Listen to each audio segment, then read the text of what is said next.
بسم اللہ الرحمن الرحیم۔ السلام علیکم۔ ڈیزرٹ روز سائکس میں آپ سب کا خوش آمدید۔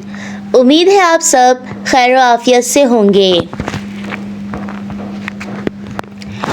آج کی ویڈیو میں ہم مشرقی پاکستان اور مغربی پاکستان کے مابین ہونے والے اختلافات اور ان کی علیحدگی کے بارے میں جانیں گے۔ 14 اگست 1947 کو پاکستان کی آزادی کے بعد پاکستان کو بہت سی مشکلات کا سامنا کرنا پڑا، جہاں بہت سی مشکلات میں سے اہم بات پاکستان کی قومی زبان بھی تھی۔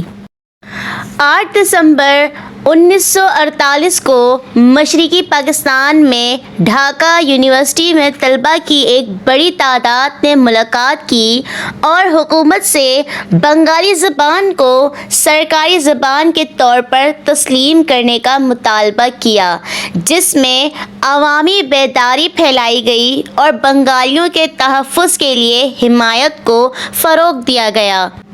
مگر اس بات پر زیادہ غور کیا گیا کہ ایک ایسی سرکاری زبان ہونی چاہیے جو کہ سب بآسانی سمجھ اور بول سکیں۔ ہماری قومی زبان اردو رکھی گئی۔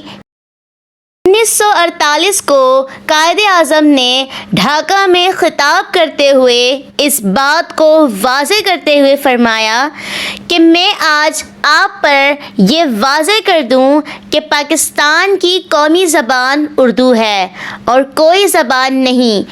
اگر آپ کو اس بارے میں کوئی گمراہ کرتا ہے تو وہ پاکستان کا دشمن ہے۔ مگر قائد اعظم کے گزرنے کے بعد سیاسی اقتدار کے باعث مشرقی پاکستان کے ساتھ برا سلوک ہونے لگا اور اس کے بعد اس بحث کو سامنے لایا گیا کہ بنگالی زبان کو بھی سرکاری زبان کا درجہ دیا جائے۔ 1954 میں بنگالی زبان کو سرکاری زبان ہونے کی حیثیت حاصل ہوئی، جس کے بعد پاکستان کی کرنسی میں بنگالی زبان کا استعمال کیا گیا۔ مگر پاکستان کے بجٹ کی جو تقسیم تھی، اس کا زیادہ حصہ مغربی پاکستان میں استعمال کیا جاتا اور اہمیت بھی مغربی پاکستان کو ہی دی جاتی۔ زراعت میں جو حاصل ہوتا، اس کا استعمال مغربی پاکستان میں کیا جاتا، جو کہ نفرتوں کا باعث بنتا گیا۔ 11 نومبر 1970 کو انسانی تاریخ کا سب سے بڑا طوفان مشرقی پاکستان سے ٹکرایا، جس کے بعد کافی جانوں کا نقصان ہوا، اور اس طوفان کے بعد مشرقی پاکستان کو اس بات کا احساس ہوا کہ ان کے پاس کوئی سہولت موجود نہ تھی۔ پھر پاکستان میں پہلی بار الیکشن ہوئے، جہاں کل نشستیں 313 تھیں،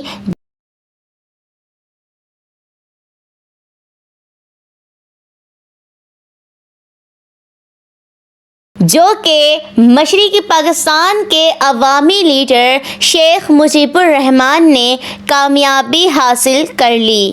مگر ذوالفقار علی بھٹو، جو کہ مغربی پاکستان میں باقیوں کے مقابل زیادہ نشستیں حاصل کر گئے تھے، جنہوں نے اس بات کو ہرگز قبول نہ کیا کہ شیخ مجیب الرحمان ان سے آگے تھے، جس کے باعث بہت سی مسائل کا سامنا کرنا پڑا، اور اس طرح مشرقی پاکستان کو نظر انداز کیا گیا، جس کے بعد مشرقی پاکستان میں اس بات کا احساس ہوا کہ مغربی پاکستان مشرقی پاکستان کو قبول نہیں کر پا رہا۔ اسی دوران بھٹو اور باقی افراد نے اس بات کا مطالبہ کیا کہ شیخ مجیب الرحمان اپنی 6 نکاتی ایجنڈا، جو کہ شیخ مجیب الرحمان اور ان کے ساتھیوں نے رکھی تھی، اسے جھٹلایا جائے۔ شیخ مجیب الرحمان کے 6 ایجنڈا ان کے اور ان کے ساتھیوں کی طرف سے کچھ اس طرح سے تھے کہ آئین کو قرارداد لاہور کی بنیاد پر اپنے حقیقی معنوں میں فیڈریشن آف پاکستان اور پارلیمانی طرز حکومت کی فراہمی ہونی چاہیے، جس کی بالادستی براہ راست عالمگیر بالغ رائے دہی کی بنیاد پر منتخب کی گئی ہو۔ وفاقی حکومت کو صرف 2 موضوعات سے نمٹنا چاہیے: دفاع اور خارجہ امور، اور باقی تمام مضامین وفاق کی ریاستوں کے سپرد کر دی جائیں۔ 2 الگ الگ لیکن آزادانہ طور پر تقسیم ہونے والی کرنسیوں کو دونوں بازوؤں کے لیے متعارف کرایا جائے۔ اگر یہ ممکن نہیں تو پورے ملک کے لیے ایک ہی کرنسی ہونی چاہیے، لیکن مشرقی پاکستان سے سرمایہ کی اڑان روکنے کے لیے الگ مالیاتی پالیسی اپنائی جائے۔ ٹیکس لگانے اور محصول وصول کرنے کا اختیار وفاقی اکائیوں کے پاس ہونا چاہیے، اور وفاقی مرکز کو ایسا کوئی اختیار نہیں ہوگا۔ وفاق اپنے اخراجات کو پورا کرنے کے لیے رہائشی ٹیکسوں میں حصہ لینے کا حقدار ہوگا۔ دونوں بازوؤں کی زر مبادلہ کی کمائی کے لیے 2 الگ الگ اکاؤنٹس ہونے چاہیے۔ وفاقی حکومت کی زر مبادلہ کی ضروریات کو دونوں بازو یکساں طور پر طے شدہ تناسب سے پورا کر دیں۔ آئین کو بیرون ممالک کے ساتھ تجارتی روابط قائم کرنے کا اختیار دینا چاہیے۔ مشرقی پاکستان میں ایک علیحدہ فوجی یا نیم فوجی دستہ ہونا چاہیے، اور بحریہ کا ہیڈ کوارٹر مشرقی پاکستان میں ہونا چاہیے۔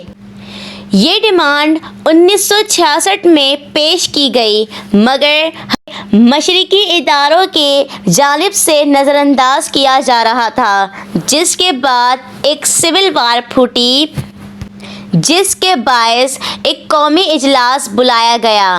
یعنی 23 مارچ کو شیخ مجیب الرحمان نے پرائم منسٹر بننا تھا، مگر وہ اجلاس نہ ہوا۔